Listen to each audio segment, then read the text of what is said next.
אפשר להשם צדיקים יבואו גבול.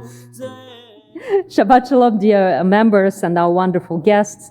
I would like to begin my sermon with a warm welcome. Thank you so much for being here today. It's a great pleasure to see all of you, and that so many of you decided to come to the synagogue on Shabbat morning. And please know that we are grateful for your presence and your support of this Kehila Kedusha, this holy community Beth Tikvah.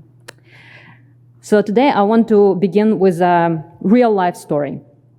Happened to me yesterday. I was riding an Uber, as I usually do. And while I was riding the Uber, I was chatting with Rabbi Grover on the phone. And among other things, I told him that for this Shabbat, I have a topic that I want to present. I want to talk about the benefits of religion, like religion in general, what's good about religion and why it's beneficial for you, for your life, and especially for younger generation who are losing this connection, losing this benefits. So, normal rabbi's conversation. But I'm in the car, in the Uber at this time. So the driver, of course, he heard what I was saying. And when I hung up the phone, he looked at me, in the mirror, like back mirror. And he said, "You giving a speech about religion?" And I'm like, "Yeah, I am." He's like, why are you doing that? I'm like, I'm a rabbi in the synagogue, I'm giving a sermon. And there was a silence for a second, and he was like, "Oh, I don't know anything about that. It's very complicated. I don't know much about Judaism, but I know a little bit about Islam." And I was like, "Great. Do you want to talk about it?" So we had a conversation, and I asked him where he was from. He was from Afghanistan. And he continued asking me, and he said, "Do you really think that religion is good for young people?" And there was a little bit of skepticism in his voice. And I said what I believe. I said that I believe that religions are good for people in general. Every religion that I know of aims to help people to have a better and happier life.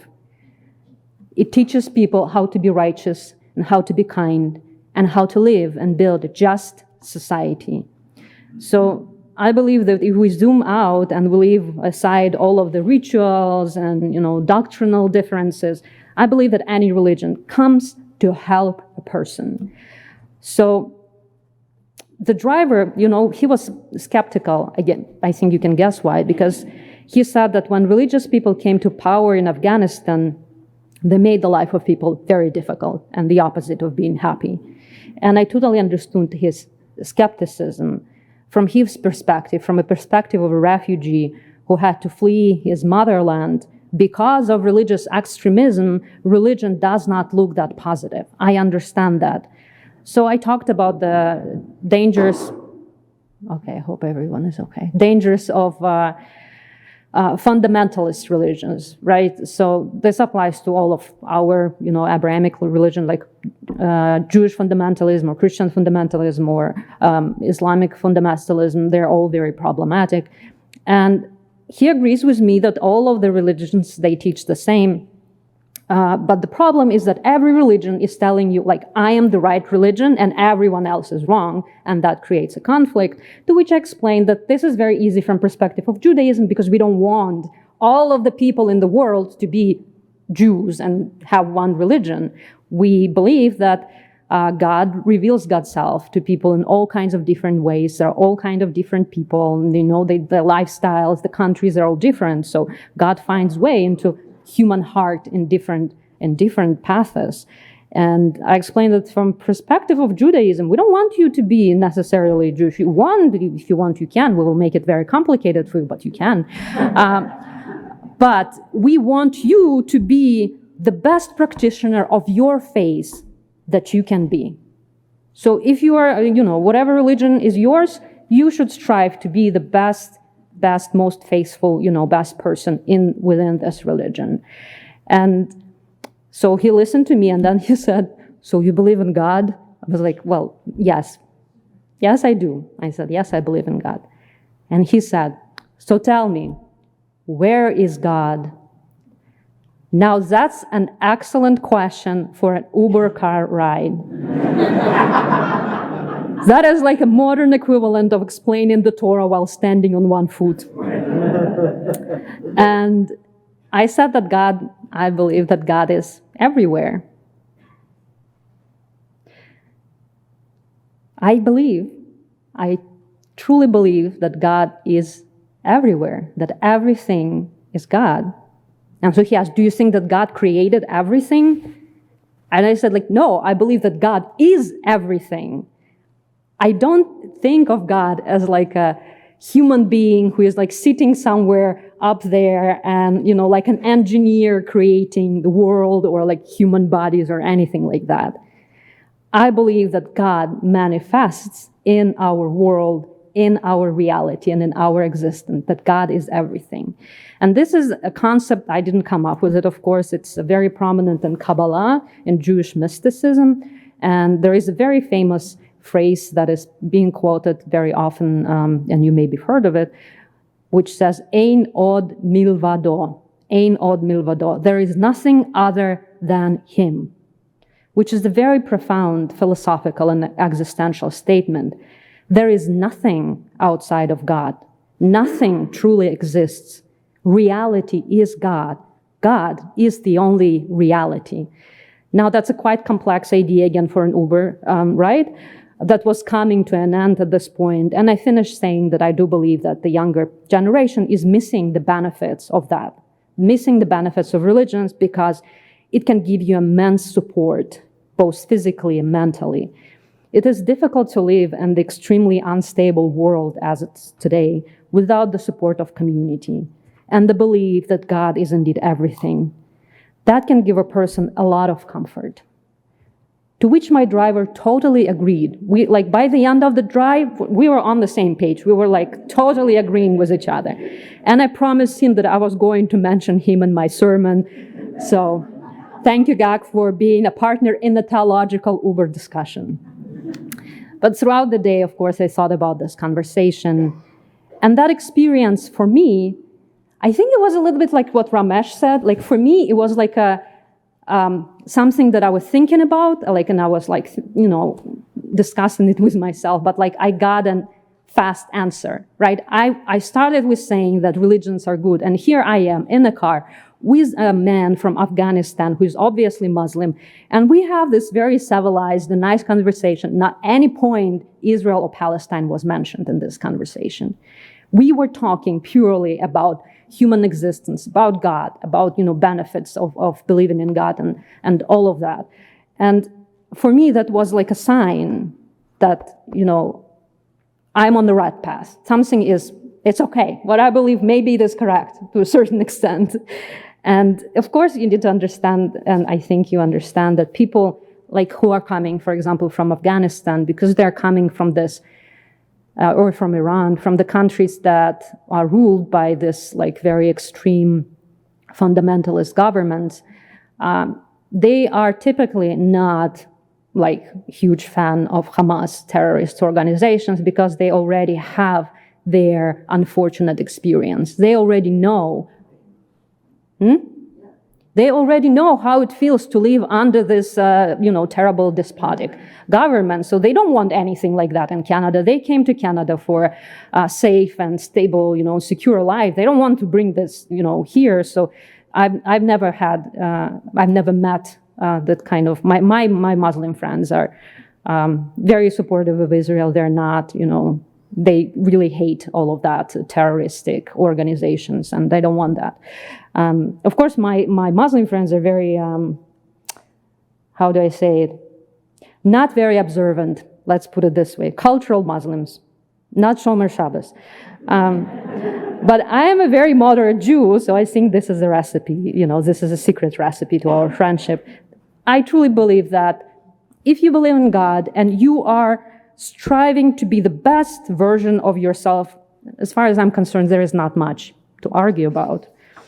So now, obviously, this positive experience is coming from the fact that Judaism and Christianity and Islam, they have a lot in common, right? We are all Abrahamic religion. We we really just factually, we have a lot in common.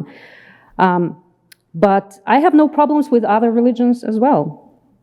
I just love religions in general, those that I know of.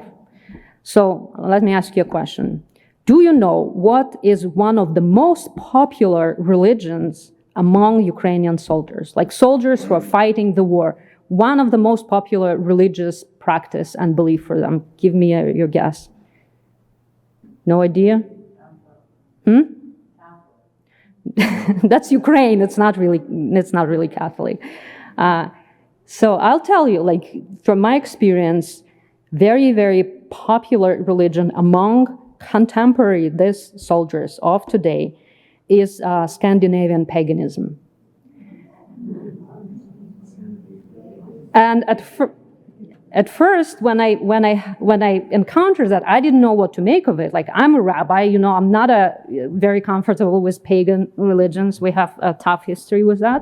So, however, through honest and open conversation with the soldiers, I came to the conclusion that for people who sacrifice their lives on the battlefield, the religion of Vikings is the most appropriate. Because it gives these young people, and some of these soldiers, I'm telling you, they could be my children, that's how young they are. That gives them the confidence and comfort that they desperately need. They believe that after they die in the battle, they will join their fallen brethren in the halls of Valhalla. And who am I to take this hope from them? I am not on the battlefield. I'm not giving my life away. So, very well, you believe in Odin, be the best soldier you can. And I'm here to support you. This is an example of young people finding their way to the divine in extreme circumstances. And that is why I think that the younger generation who are living, in Canada and other countries, those who are alienated from the wisdom of religion, they're really missing something very important. When life throws you a curveball, where do you turn for help?